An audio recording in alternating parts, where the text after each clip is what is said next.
Hello and welcome to momentum. Momentum is the difficulty with which you can change the velocity of a mass.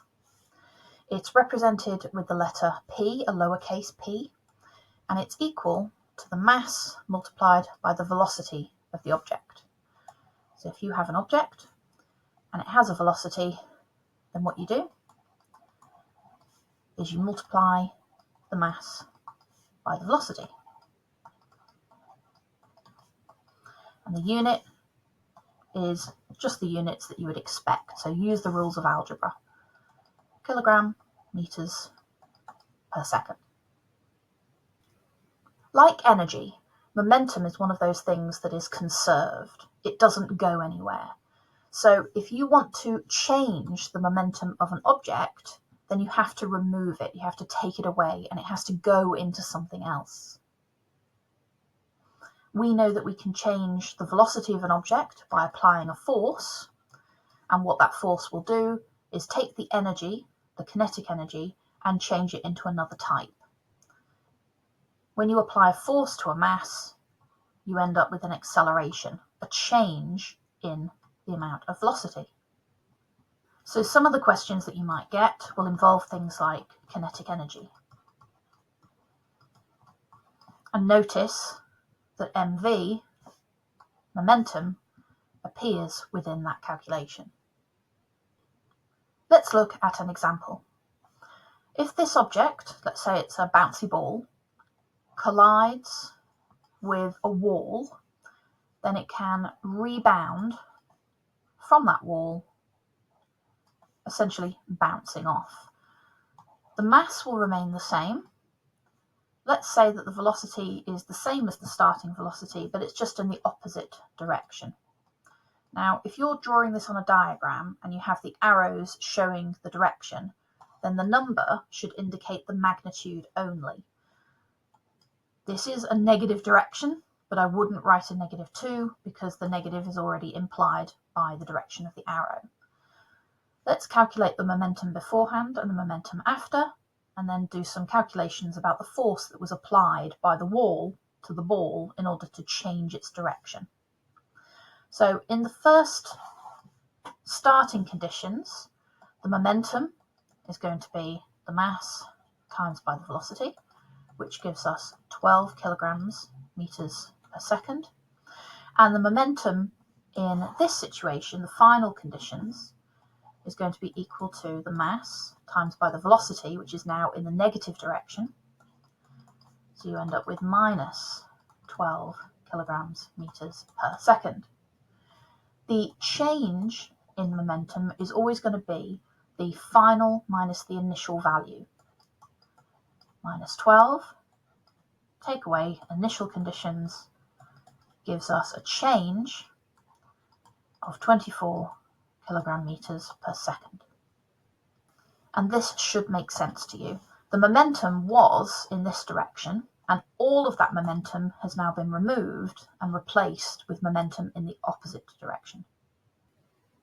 In order to have achieved this, the wall, this wall here, has applied a force to change the velocity of the object. Now we know that acceleration is the change in velocity divided by the change in time. So let's substitute that in. And here we have the change in momentum. The change in momentum is going to be the mass, which will not change, multiplied by the change in the velocity. So the force applied is going to be the change in momentum divided by the time that that took. And if it took, say, 0.1 of a second, we can use this information to calculate the force. So let's do that now.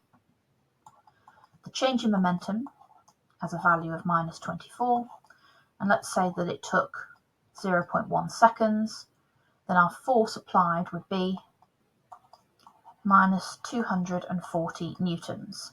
Remember Newton's third law. Every action has an equal and opposite reaction. So this is the force applied by the wall on the ball, and the ball applies 240 newtons onto the wall.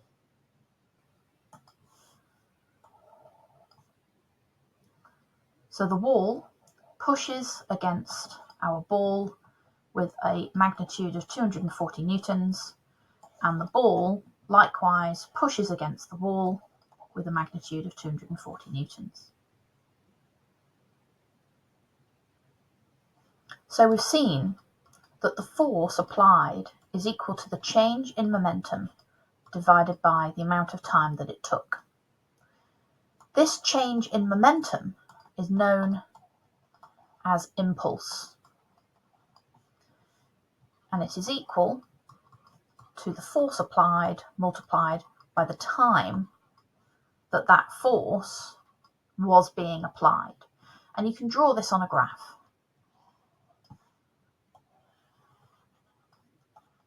Time and force.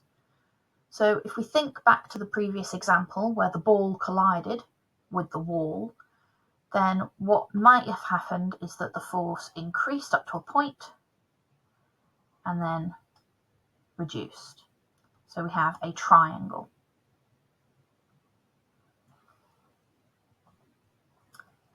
We know that on any graph, the area below the line is going to be equal to the product of the two variables on the axes. Therefore, the area under this graph is going to be equal to the force multiplied by the amount of time that force was applied, which is the impulse. So we can use our understanding of geometry to calculate the value of the area beneath this graph. If it's a simpler graph, like this, then it's just the area of that rectangle. But in some situations, you're going to have a more complicated shape, like a triangle. But it's still the same method. The area of a triangle is half the base times by the height. The base in this situation is the amount of time. The height is the maximum force. One of the things that we can see about impulse, if we observe this equation, is that when you have a very large change in momentum and a very small amount of time, the force will be very large. And you can see this in everyday activities, including things like sport. Here we have an umbrella that's broken in a hailstorm. Usually, when we have an umbrella, the raindrops collide, they spatter, and they roll off the edges. In a hailstorm, these objects, these raindrops, are solid and they have a higher mass, and when they collide with the umbrella, they rebound. And that means that the umbrella is having to impart a much larger force in order to get this very large change in momentum. And sometimes the force that's required is too much and the umbrella breaks. In sport, we can see an example here of somebody catching a ball. This ball has a relatively small mass, but is likely to have a very large velocity, so will have quite a large momentum. And people who play sport are taught how to catch a ball effectively so as not to hurt themselves. If you catch a ball and your hands are rigid, then you have a very, very large change in momentum over a very, very small amount of time, leading to a very large force. If you catch it using the proper technique, which involves allowing the ball to go into your hand and then pulling your hand backwards and even stepping backwards, and that will increase the amount of time it takes between the ball first touching your hand and coming to a stop. And what this technique does is it increases the time of the change of momentum. So the change of momentum is just the same as it would be, but this time it's taking place over a very large amount of time, and that results in a very small force. You need to know about two types of collision and what an explosion looks like in terms of momentum. The two types of collision are the elastic and inelastic types. Momentum is conserved in both. Kinetic energy is conserved only in the elastic collisions, not in the inelastic collisions. And what I mean by that is that the total kinetic energy before is equal to the total kinetic energy afterwards, just like with momentum. When we have an inelastic collision, the total kinetic energy before is greater than the total kinetic energy afterwards. And that's because some of that energy is given off during the collision. And this might be heat or sound, even light sometimes, or it could be the deformation of the objects. Sometimes the objects deform so much that they actually become one single object and they move off together with a single velocity. Let's have a look at some of those examples. Okay, so we have elastic collisions. The way that you would approach this type of question would be to add together the momentum during the initial conditions, and you know that that would be equal to the sum of the momentums in the final conditions. So that would look like this.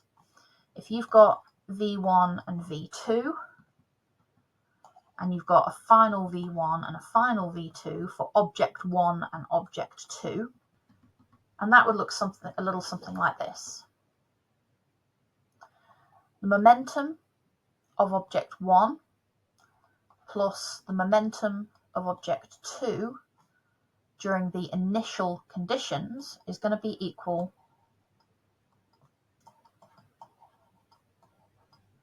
to the total momentum in the final conditions. So you might want to use a subscript, however you want to do it. And typically the question would be missing one of the values, and you would have to calculate that from what you already know.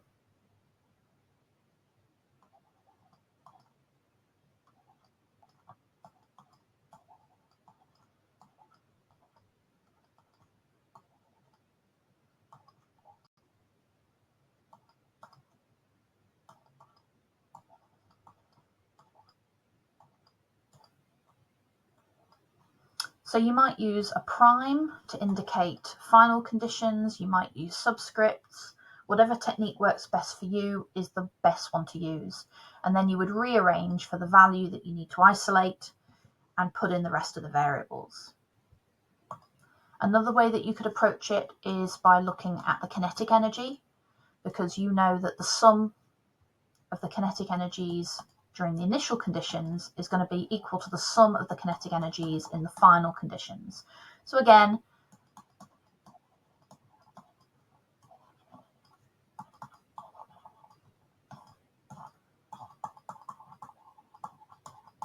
you can do something along the lines of this, where you know that the kinetic energy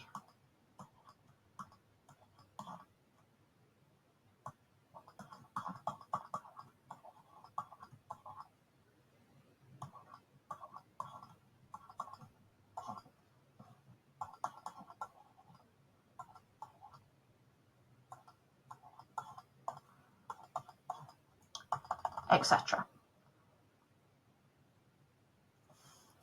These types of problems can get very long-winded with the mathematics. With inelastic conditions, you have to rely on the conservation of momentum only, because there is a change in kinetic energy during the collision. So the amount of kinetic energy at the start is not equal to the amount of kinetic energy in the final conditions. The kinetic energy reduces typically. An explosion is where you have a starting condition where two objects are one and then they split. Typical examples are things like a bow and arrow, a cannon and cannonball, a gun and a bullet, things like that.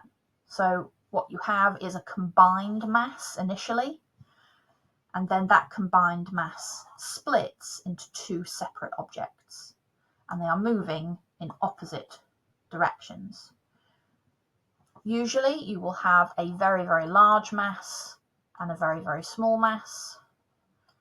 The small mass will end up with quite a large velocity, and the big mass will end up with quite a small velocity. So that would be a good example of a cannon and a cannonball. With a bow and arrow, the two masses would be more similar to each other, and the velocities would be more similar as well. And you would usually be asked to calculate the velocity of the recoil, maybe. So the velocity with which the cannon moves backwards when the cannonball is fired, or you may be asked to calculate the velocity of the arrow as it is fired towards the target. That might even be combined with a projectile motion problem where you have to calculate whether or not the arrow has enough velocity to reach the target. And just like the elastic collision problems, all explosions have momentum conserved. So you know that the momentum beforehand is equal to the momentum after. And when you're firing something, the momentum during the initial conditions tends to be equal to 0. And that's because both objects, although they are combined in one object, have 0 velocity. And then what tends to happen is that one will have a positive velocity and the other will have a negative velocity. And when you add those two momentums together, you will get a momentum of 0.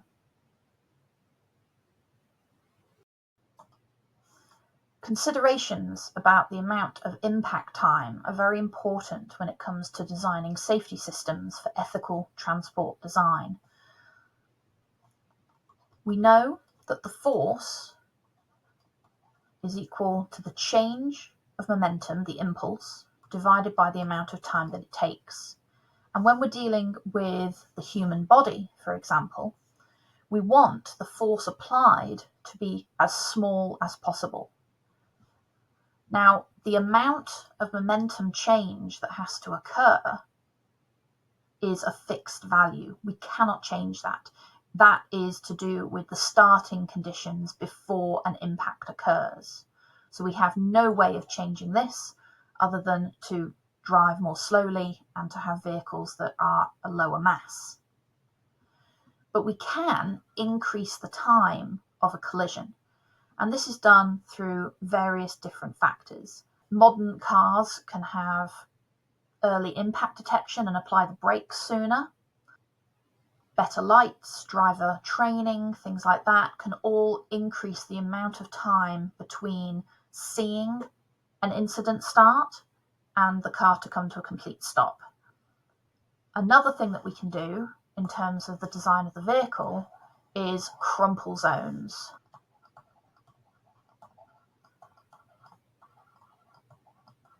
And these are specific parts of the vehicle that are designed to crush. And what that does is it takes the energy away from kinetic energy and turns it into things like heat, deformation, sound. So that removes energy from the collision and helps to reduce the impulse.